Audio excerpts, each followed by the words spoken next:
Thank you for joining us with Q&A for QA. This is an ACX University production. Today's episode is Encoding and Asset Delivery, the final part of our three-part post-production roadmap series. Joining me once again are David Afonso and Mike Taddeo from the ACX QA team. And before we get started on today's final of three parts, I just wanted to circle back to what we discussed in the first two parts of this roadmap series, just to bring people up to speed in case they haven't seen the first two episodes, and give you a little preview of what you can go back and watch as soon as this episode's over. Don't go back and watch it yet. So in part one, we covered file organization and management. Mike, I would love for you to tell me just kind of the key points from that episode. Sure thing. So with that episode, we outlined a foundation for your post-production workflow, how to set up your folders so that you can preserve your project from the beginning stages through the editing, through the mastering stage. And today we're going to talk about the encoding stage. The final stage. That's right. And David, in part two, we discussed mastering with effects processing. This was a really good, big, wide-ranging episode that tackled a number of topics regarding mastering and really sweetening up your audio. What are some of the key takeaways from that episode? Right, so that episode picked up right after you're finished recording your audiobook. We presented you guys with some of the tools that you might want to use to, again, add that little final sonic polish to your audio. We presented you with some EQ techniques, compression, and limiters. All good techniques. All good techniques. As long as you do them the way you guys as long as you take that subtle approach, then it's all great. That was definitely key, the subtle approach. And so today we are going to be discussing file conversion and encoding, asset delivery, the last sort of push over the finish line, the last few things you need to do before you deliver your files to make sure that you're delivering them properly and that your book sounds great. So let's get into it. Mike, encoding, what is it? What do our viewers need to know about doing it right? Sure. So file encoding is the conversion from a lossless audio file, such as a WAV file, to a usable file like an MP3. And the reason this is done is to limit the file size and to ensure it's compatible for playback across all platforms. Yeah, and so you can think of encoding as sort of printing the final version of your file, and this is the final file that'll be live on Audible. Yeah. So really taking like a big file that's best suited for working with, for being worked on by audio professionals, and converting it to a format that works well for audio listeners. That's right. Across all devices. Yeah, it's easily distributed. It saves on storage space. And it's the most widely used audio codec in the world. It's compatibility MP3 that is. With every device. Yeah, MP3 that is. Right. Yep, absolutely. And so you can actually set up and save an encoding profile so that you don't have to sort of do this from scratch every time, right? Similar to a mastering chain, but different? That's right. So every ACX book has the same encoding requirements. And so when you're setting up, when you're exporting an ACX project, this will be something you can select in the output encoding section. And once you do this, you can save it so that every single one of your ACX projects, you can choose that profile and kind of automate that process. That'll automate. Yeah, exactly. And so, David, just one more time, go over what every ACX producer should know by heart at this point. What are our encoding requirements? So encoding requirements are you should be encoding your files at a 44.1 sampling rate. 192 minimum kilobytes per second, and we highly encourage that if you're only dealing with one sound source, that your files are encoded in mono. The only time that you should be encoding your files in stereo is if your tracks incorporate any music or some sound design, where you're dealing with panning elements and whatnot. And of course, MP3 format for distribution purposes. And so, all right, I'm not a very smart producer. Mono makes me think of like the Beatles, records from the 60s and stuff like that. It's 2019, we're dealing with digital files.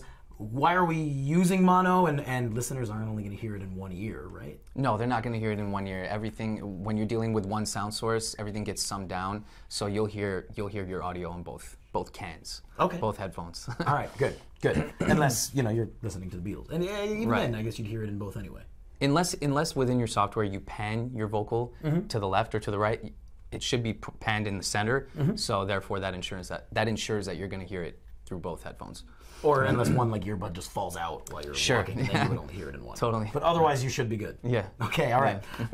And so, Mike, how can we make sure, just a little thing to set ourselves up for success in the beginning recording, so that we don't have to do anything wacky when we get to the encoding process? Sure. So in pre-production, with setting up the audio settings for your project, you can choose to record in 44.1 sample rate. And so this ensures that when you're encoding the audio, no information is lost. You're not dealing with downsampling or upsampling, which can cause issues and artifacts within the audio.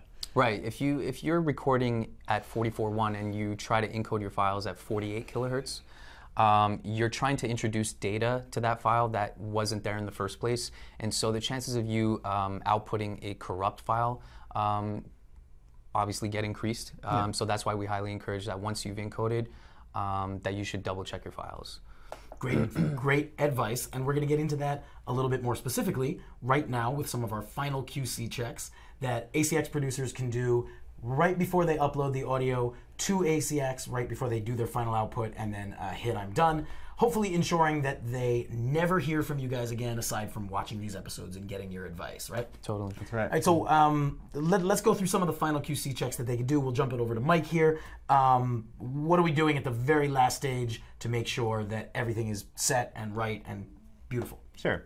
So the first check we recommend is to review the audio credits that you've recorded, and to ensure that the title, the author, and the narrator of the book are all consistent with the metadata and what appears on the cover art of the book. And the reason we say this is sometimes when going from the print version of the book to the audiobook, there may be a slight change in a subtitle or a series number, etc.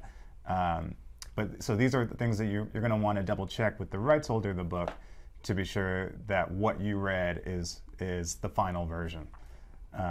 And then secondly, you're going to want to take your encoded files after you're done and put them back into your DAW for some final visual checks. You can line up all your files at the beginning and at the ends of the files to check for that the spacing requirement is met. Look for any editing issues. Look for any corruption in the waveforms, any truncations, long gaps of silence. These are just final things to check to be sure that everything went okay in the encoding process and that the final files are what you want. Right.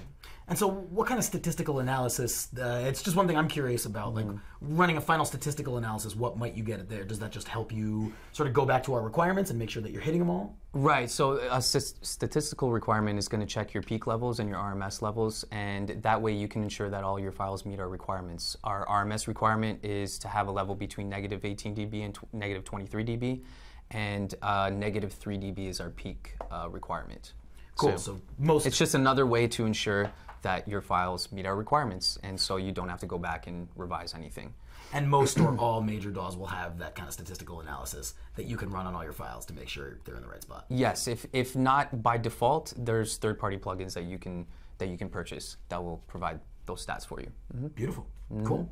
So that wraps up the first portion of our episode. You can mark that as a pickup. I'll re-record it later. We've delivered our files. We're great. We've finished our audiobook.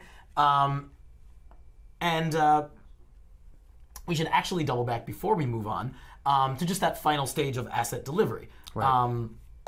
David, what can you tell me about just all the files being named properly, making sure that they're easy to upload to ACX in the right order and all that? Right, so circling back to episode 1 where we talked about file organization and setting up a folder hierarchy and preserving your files at every stage of the process, the last step is to go back to your encoded files folder and to just to ensure that all of your files are in order, are numbered, are named correctly according to the section of your book. And it's just one final check before you deliver your assets to ACX. And I get it, a lot of viewers are probably wondering like, oh, I've revised my book over and over and over again. But the one thing we like to emphasize is repetition makes perfect. And the more revision you do, the less work you're gonna have to do in the long run, and the more you minimize the chances of your book getting kicked back by one of us. Yeah, so, using a numerical naming system just eliminates any guesswork, both on the producer's hand of uploading the files, and then when it gets to us, we seeing things labeled correctly just ensures that we know that your book is in the correct order. Right. Yeah, because you guys aren't reviewing the manuscript. You don't know if the sort of about the author is coming at the beginning of the book, the end of the book. It's got to match. Right. It allows us to easily navigate through your production. Perfect.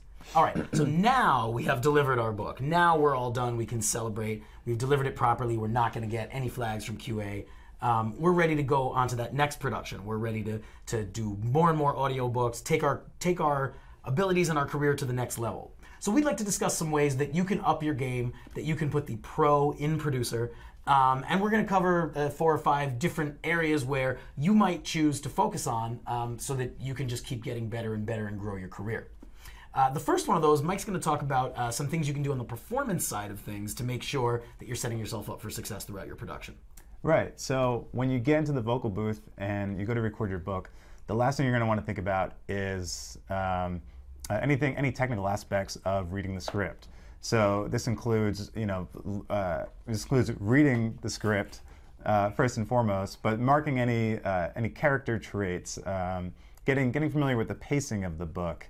Marking any pronunciation words that you're uncertain of, doing all this ahead of time, doing this kind of prep work will speed along the recording process of the book and allow you to focus more on the performance. Right. Yeah, I think if you want to be in that acting mode when you're in the booth, you don't want to be stopping your flow. You're really emoting and you're channeling the characters. You're in a really good scene. You don't want to stop to look up a pronunciation or like remember sort of what accent does this character have or whatever else. Try to do your prep before you record outside the booth. Just free yourself up inside the booth. Another easy way to track different characters within a production. Sometimes within a story, a character might show up in chapter 1 and not show up again in a later chapter. So a good way to keep track of this is something that we mentioned in episode 1 of the series, where the marker manager in Reaper.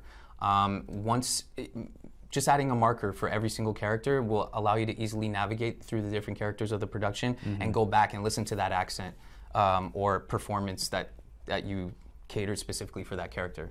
Right. Yeah, and then they'll be consistent throughout the book. You won't have listeners on Audible saying like the voices were wildly inconsistent. It didn't make any sense. Totally pulled me out of the story. Yeah, I've seen that. You don't want that. You don't want that. So moving from things we can do on the performance side of things to moving to some things we can do on the production side of things, how can a new producer, what's some of the intermediate steps that a new producer can do to up their game on the production side of things? Right. So by practicing editing and mastering, it will greatly speed up your workflow processes. These are things that you can do even when you're not working on a book. Just getting more familiar with the tools and getting familiar with how to work with your voice will greatly increase your workflow. So I recommend whatever DAW you're working in, learn all of the key commands, the shortcuts, anything that's going to speed up the actual work that you're doing in post-production. Yeah, and David, talk to me about sort of understanding your scheduling, understanding your ratios, how you can make sure that you don't sort of take on too much and then have to blow through a deadline or something like that. So as time progresses and you've worked on a number of projects, individual projects, and you feel confident and comfortable in your workflow and your process, and you've gained enough confidence that you feel you could take on multiple projects at once, you're going to want to adopt a schedule of some sort, manage your time efficiently, and really dedicate certain hours for certain tasks. We recommend, taking 2 hours for 1 hour of recorded audio, 3 hours of edited audio for 1 hour of recorded audio. Recorded audio. I may have gotten that wrong, but you're going to want to adopt a schedule. This only streamlines your production workflow, your post-production workflow, and allows you to keep track of all the projects that you're working on. And it also allows you to kind of step away from projects when sometimes you can get fatigued if you're working on a project for too long.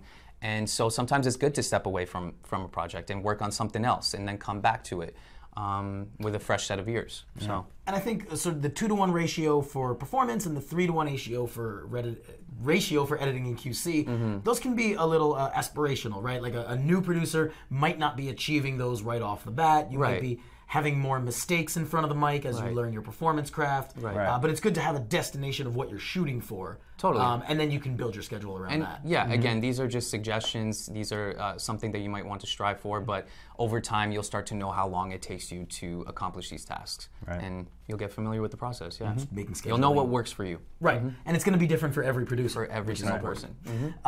So continuing to move on into your studio space itself, Mike, let's start with you. Some studio space upgrades that you could be considering to take your space to the next level. Right, so a big part of your audio quality will be the space that you're recording in.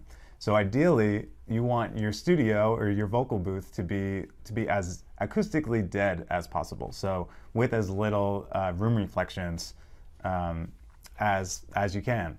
And so there's a few ways that we can address this. There's some more DIY kind of ways, such as getting a reflection filter, which is like a portable device with acoustic foam that goes behind your microphone.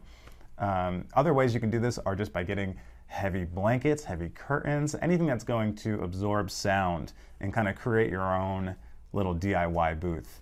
I know David's a big fan of duvets, right, for that? Duvet covers work great, If I sit in the booth with wrapped in a Snuggie, will that do it, or is it more? It'll absorb something.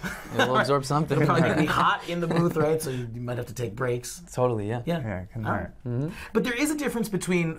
So we're talking about sort of room reflection, right? But that's a little bit different than soundproofing. That's right. So yeah, so when we talk about soundproofing, we're talking more about any outside sounds, isolating your microphone from any outside sounds. So this may be using insulation in the walls of your room, whatever you can do to isolate your microphone. So one solution, which is more of a high-end solution, is to get a portable isolation booth. And that's basically a floating room that'll be disconnected from any of the walls in your room and the floor of your room. And that also will be treated with acoustic foam to minimize reflections. So I'm picturing myself as one of these producers, almost like a wizard, right? I'm wrapped in my Snuggie, and my room is floating. So I'm just like, I'm the wizard behind the mic or in front of the mic. Ideally, that's how you should all be picturing. You like Snuggies. I do like Snuggies. As much as you like duvets, I think I like Snuggies. All right. And so, Dave, some of the final little things like studio space upgrades for comfort, or just to make sure you've talked about cables and high quality cabling and stuff like that. Some minor upgrades that you can make early on that go a long way are getting a comfortable chair is going to make a huge difference. You're spending many hours in front of the computer editing, mastering, recording, so you're going to want to be comfortable. Some good cabling. That again has something to do with the signal flow of your entire recording chain. And if I'm going to suggest a brand, Mogami cables are on the higher end. I highly suggest them. Check out their website for more information. Mogami? Mogami. All right. That's right. All right. Hopefully we'll be able to find that and drop that in the chat. And if not, we'll put it in the description of the video below. Totally. Absolutely. So I think the final point of emphasis we have for ways that you can put the pro and producer and bring things to the next level are hardware and software upgrades that you might want to look at. I always think of this like sort of the create a character in a video game, or as you level up in a video game. Where are you going to put your attribute points, right? You could you could add it to the mic. You could add it to getting a fancy DAW.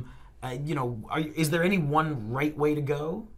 I mean, I think the most important thing is to think about what maybe what you want in your setup. So if you have a good microphone, but you're not getting a great signal into your computer, you may look into upgrading your audio interface, which serves as the analog to digital converter going to your DAW.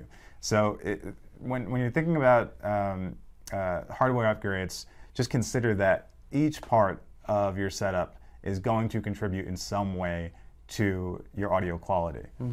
David, I love gear. I love gear so much. Every time I leave the house, I find my body just drives me towards like a Sam Ash or like a B&H or something like that. Is it possible to get too much gear? Totally. We call that gear acquisition syndrome. Oh, That's okay. what we call it. And a lot of times the people who suffer from that Contact your doctor. Are really, it's unfortunate. It's just, it's audio engineers who kind of take on too much at once and don't really fully understand the full capabilities of the hardware that they're purchasing in the hopes of this one device is going to give them the sound that they're going after. I think it's important to do your research. I think it's important to really get comfortable with editing and recording and the whole process before you jump into any equipment upgrades, because with that solid understanding, you'll then know what you're looking to achieve, and you'll then understand and know how to fully harness the power of whatever equipment you're going to purchase and not waste your money on buying gear after gear after gear. So I love the point you're making about like seeing if you can focus on improving your technique, see if you can focus on editing better or performing better or something. I think like the idea of a new shiny piece of gear is like sexy, right? It's really cool to get like a new expensive mic or like some gadget to play with, but would your time and money be better invested in, maybe it's not so sexy to spend, 8 extra hours a week editing files and mastering stuff over and over just to get it exactly right, but it can sometimes have even more value. Right. If you invest, you got to invest the time at the beginning, and then it'll save you time in the long run, really. Perfecting your craft, and then if we're still talking about gear, let me go back to that for a second. Yeah. 2 areas that I would suggest that you start at once you're ready to and you're capable is the microphone and the audio interface. The reason being is that they play crucial roles in the analog to digital conversion. Microphone having a diaphragm, records the difference in air pressure, changes that into an electrical signal, goes through the high quality cable that we mentioned earlier, goes through the audio interface. And within that audio interface, the difference with audio interfaces are 1, the preamps, and 2, the converters that are built into it. So the audio interface bypasses the original converter that's on your computer that is not so good for audio recording. And so these are the areas that I would look to upgrade first. There's a ton of devices out there, a ton of microphones, so I always suggest go to your local music retailer, check out all the products and test them out. See what works for you and your voice, especially when it comes to microphones. The most expensive microphone is not always going to cater to your voice. It's not going to always make your voice sound best. So you took the words out of it. I was going to lead you towards that point, but you led us all towards it yourself because you're awesome. So that was great. Thanks, man. And I think that's a great note to wrap up, not our episode, don't go anywhere, but to wrap up sort of our pre-planned portion of what we had to say. So thank you so much for sharing the total production roadmap. I think that's awesome. Hopefully producers that have watched this and can watch the rest of our previous episodes now have like a front to back total way of getting to a great sounding production. Amazing. We put out the call for questions. Hopefully you saw our call for questions earlier this week. And we do have some questions that you've already put up on acxuniversity.com. And we're going to take some questions live from the audience. I first want to start with, again, some of those questions that came in a little earlier, first come, first serve, right? Totally. So Shanice would like to know, what are the main mistakes new producers tend to make, and how can they avoid repeating them? Mike. Go ahead. Or Sorry, David. go ahead. Fight over. No, don't fight. What I would say is something we referenced earlier, which is knowing how to budget your time and knowing how long each of these tasks are going to take you. It's easy to get inundated with taking on too much work and then kind of not be able to fulfill that in an efficient way. So really learning the tools that you're using and knowing your skills and kind of how far along you are in the production process is And being comfortable, I think, what goes with that is recognizing where you are and being comfortable communicating that and not taking on too much. Sometimes a new producer might be so excited that they got a book offer on top of a book offer and they just want to make authors happy, but what's really going to make authors happy is delivering an on-time, great-sounding production when you're not distracted by it. I was just going to say that what comes with multiple projects is multiple deadlines and more pressure. And so if you're not fully confident in your capabilities, then you're going to feel that pressure. So definitely take the time to invest in perfecting the craft, and that way you could feel confident in taking multiple projects. Totally agree. James would like to know, there's a lot of controversy about using a noise gate to lessen and or eliminate background noise. And in particular, plugins like Waves NS1. Aren't these a little dangerous to use in the FX processing chain, especially for the less experienced sound engineers? Noise gates? We tend to suggest to stay away from noise gates, especially for the inexperienced producer. The reason for that being is that you have an EQ processor that can potentially help you out with that hiss in the background that you're dealing with. Again, your recording environment is something to consider as well. Dealing with it at the source is always the best approach, as opposed to dealing with it after the fact, because you're always going to have a noise gate inserted into your mastering chain. And so it's always best to address the issue at the source and use an EQ before you go for the noise gate or noise canceling. And so just to give people an idea, Mike, like if a noise gate is used and used too heavily or used improperly, what is the effect going to be on the final audio? Why is that bad? So it can end up sounding quite drastic and sound unnatural. If applied too heavily, it'll basically eliminate all the audio signal whenever the narrator isn't speaking, and this can be it can be a very sort of drastic audible kind of effect. Yeah. If anybody out there has ever listened to a not very well produced audiobook and sort of like the end of every sentence is like clipped or it pinched at the end of every word and it sounds really weird and unnatural, that's usually a gate? Usually? Usually it is a gate. Usually, and how that affects the listening experience, it kind of takes you out of the immersiveness, kind of takes you out of the story. I wouldn't even say kind of, I say it fully takes you out of the immersiveness. Yeah, it makes it a lot more difficult to get back into it. And you made a great point about if you lean heavily on a noise gate because you're having some sort of noise issue, you're always going to have to do that. It's always going to be part of your mastering chain if you don't fix whatever is causing this issue at the source. Right. So it's really only like a temporary, not even fix. Right. Yeah, it's always best to try to isolate the issue at the source. Yeah. Troubleshoot. All right, hope that takes care of James's question. Annie would like to know, is there a standard expected time frame? I'm so excited about this question. This is a great question, Annie. Is there a standard expected time frame, 0.5 second, 1 second, of spacing between sentences and paragraphs in the final edit of an audiobook? Or does it vary artistically by the story or pacing of the content? And then she says, thank you very much, with an exclamation point. Thoughts? You want to get that? Are you just so pleased about the thank you very much that your heart is warmed? It was thank you. Well, no, we don't have any sort of defined time limit for the pacing of a book. This relies on the performance and the way that the book should come across to the listener. So if it's going to be a high action drama book, it's going to be read in a certain way as compared to a meditation book, for instance. Our only spacing requirement is that the files have between 0.5 and 1 second of spacing at their beginning, and between 1 and 5 seconds of spacing at the end. And this is just to ensure that when listening back, the listener knows that a chapter has begun and a chapter has ended.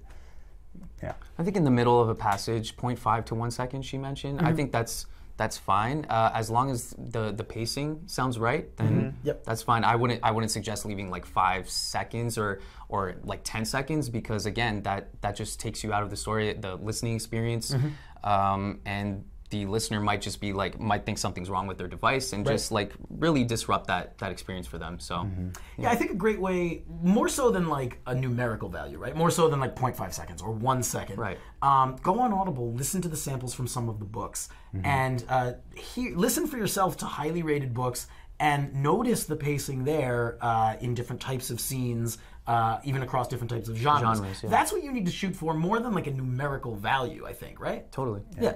And again, we don't QA for the performance. That's something that the listener will give you feedback on in the review process on Audible, but nobody's going to get their book flagged for poor performance. Right. No. Right.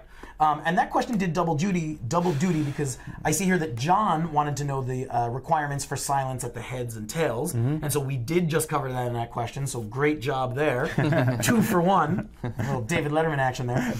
We've got 2 more questions before we wrap things up. Our second to last is going to be, what do you do? It's coming from Andrea or Andrea. I'm sorry, I don't know how you pronounce it. What do you do when you have to re-record a section of your final submission? Do you normalize that one section, or do you normalize it together with the rest of the audio files? Right. Well, I think the first thing you're going to want to do is you're going to want to go back to your original WAV file of that recording, of that section of the book that you're re-recording, and you want to make sure that you want to check if that file is normalized as well. If it is, then to re-record that part, I highly suggest that you do the punch and roll technique, which we talked about in How to Pass QA Every Time, which is another video that we did a few years back.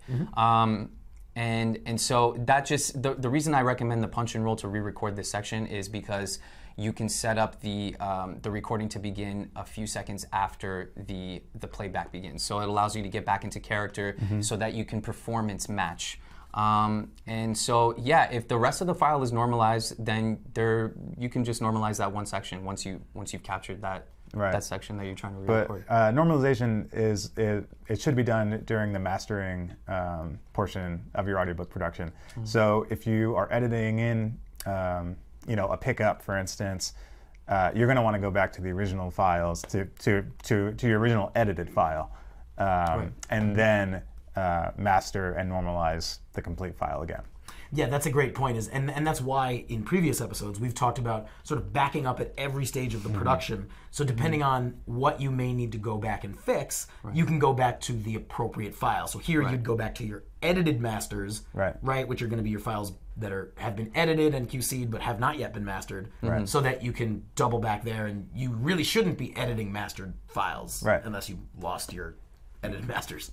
Right, you shouldn't be editing your mastered encoded files, which are in MP3 format. You want to be dealing with the WAV, the lossless audio. So Okay, so our final question of the episode is coming from Solani. I hope I pronounced that correctly. And it is, what's the story, I get it, about adding music and or sound effects to an audiobook? Assuming, of course, that I've got the necessary permissions and there are no copyright problems, and good call, because that is very important. From a technical standpoint, anything special to bear in mind, again, when it comes to music and or sound effects in an audiobook production? Right, well, in that case, you're going to be dealing with multiple sound sources. So when you're working with your DAW, each of these should have its own track. And then essentially you're going to be mixing to your final product. So to keep in mind that with an audiobook, the narration should always be front and center. So anytime you do have music or sound effects, be sure that it's mixed in a way that the sound design doesn't overwhelm the narration. Yeah, subtlety, to create a balance. Just like we say with the narration, subtlety in the sound design is key. And then you had a really good point the other day about when using music at the ends of files or at the beginnings of files and stuff like that. You want to include fades. Right. You want to include fades just to allow for smooth transitions between the different sections of the book. Yep. Because if music ends abruptly, again, it's just a negative listening experience for the customer. Yeah. Right. I think that's a great way to wrap it up, is to talk about how important the positive listening experience for the Audible listener is. That's what all of this sort of rolls up to. Totally. Right. I hope now that we've reached the end of our 3-part mini production roadmap series, you feel empowered to go and give the Audible listener and your ACX rights holder, author, publisher the best experience possible. A sincere thank you to Mike Taddeo and David Afonso and our entire crew as we wrap up this little mini series and decide where we're going to go next with your advice. If you have some requests, if you have ideas for what you'd like us to tell you about next, go back to acxuniversity.com, leave them in the comments of this YouTube video. We would love to meet your needs and give you what you need to know. So thank you from everybody at the ACX University family. Have a great day, and I'm going to end this with more card throwing because I just had so much fun doing that before. So have a good night. You can fade out whenever you're done. Thank you. Thank you. Thanks.